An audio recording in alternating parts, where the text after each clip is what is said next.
अस्सलाम वालेकुम, welcome back to my channel A arts kitchen recipes and vlog. कैसे हैं आप सब? उम्मीद है कि आप सब खैरियत से होंगे। तो अगर आप मेरे चैनल पर न्यू हैं, सबसे पहले इसको लाइक करें, सब्सक्राइब करें और बेल आइकन को प्रेस करना मत भूलें ताकि आने वाली हर न्यू वीडियो की नोटिफिकेशन आपके पास सबसे पहले आ सके। यहाँ पर मैंने ले लिए हैं 3 से 4 अदद केले, या जितने भी आपको चाहिए आप वो अपने हिसाब से ज़्यादा कम कर सकते हैं। मुझे कम बनाना था तो मैं यहाँ पर 3 से 4 अदद केले को मैं इस तरह से कट कर लूँगी। ऊपर से हम इसका छिलका उतार देंगे और इसको इस तरह से कट करेंगे। आप छोटे बड़े जैसा भी आपको चाहिए केले का साइज़, आप उस तरीके से इसको कट कर सकते हैं। मैं यहाँ पे छोटे साइज़ में कट करूँगी। सारे केले मैं इसी तरह से ही काट लूँगी। कोशिश किया करें कि वीडियो को स्किप नहीं किया करें, फुल वॉच किया करें और सब्सक्राइब करना मत भूला करें। वीडियो को लाइक भी किया करें। बहुत से लोग वॉच करते हैं पर लाइक करना भूल जाते हैं, तो आप कोशिश किया करें कि वीडियो को लाइक किया करें। हमने केले को यहाँ पे कट कर लिया था। उसके बाद हम लोग यहाँ पे 2 से 3 अदद डाल देंगे ऑयल। ऑयल डालने के बाद मैं यहाँ पर डाल दूँगी केले कट किए हुए जो हमने स्लाइस कट कर लिए थे यहाँ पर। उसके बाद मैं इसके अंदर ऐड कर दूँगी 2 चम्मच चीनी के। 2 चम्मच चीनी ही हमने ऐड करनी है इसके अंदर। ये आप अपने टेस्ट के हिसाब से ज़्यादा कम कर सकते हैं। अगर आपको ज़्यादा मीठा पसंद है तो आप ज़्यादा कर लें। ये ज़बरदस्त सा हमारा एक मीठा तैयार हो जाएगा। ये बच्चे बहुत शौक़ से खाते हैं और बड़े भी बहुत पसंद करते हैं इसको नाश्ते में।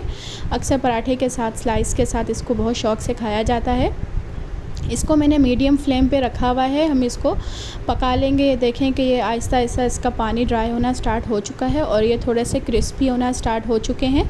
हम इसको थोड़ा फोल्ड कर लेंगे इस तरह से, चम्मच हिलाते जाएंगे और इसका जो है ऊपर से कड़क होना और कलर चेंज होना स्टार्ट होता रहेगा। ये देखें ये पकना स्टार्ट हो चुका है। यहाँ पर 2 से 3 मिनट में बस ये तैयार हो जाता है।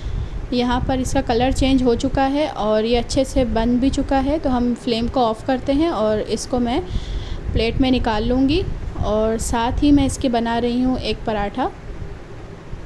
ये पराठे के साथ, स्लाइस के साथ, जिसके साथ भी आप खाना चाहें वो खा सकते हैं। पराठे के साथ इसका ज़्यादा अच्छा टेस्ट आता है रोटी के साथ। तो मैं साथ में बना लूँगी एक पराठा। ये देखें यहाँ पे तैयार है। ये पराठा मैं यहाँ पर बना रही हूँ। इस तरह से हम पराठा तैयार कर लेंगे और इसके साथ आप खाएं या स्लाइस के साथ आप खा लें, दोनों तरीके से अच्छा लगेगा। बच्चे को आप इस तरह चम्मच के साथ भी खाली खिला सकते हैं। छोटे बच्चे जो हैं वो इसको बहुत पसंद करते हैं खाना। यहाँ पर मैंने रोटी भी तैयार कर ली है और हमारा केला फ्राई भी तैयार है। उम्मीद है कि ये वीडियो आपको पसंद आई होगी। अगर वीडियो पसंद आई है तो उसको लाइक करेगा, चैनल पर न्यू है सब्सक्राइब करेगा। अपना ख्याल रखिएगा, दुआ में याद रखिएगा। मिलते हैं एक न्यू वीडियो के साथ। अल्लाह हाफ़िज़।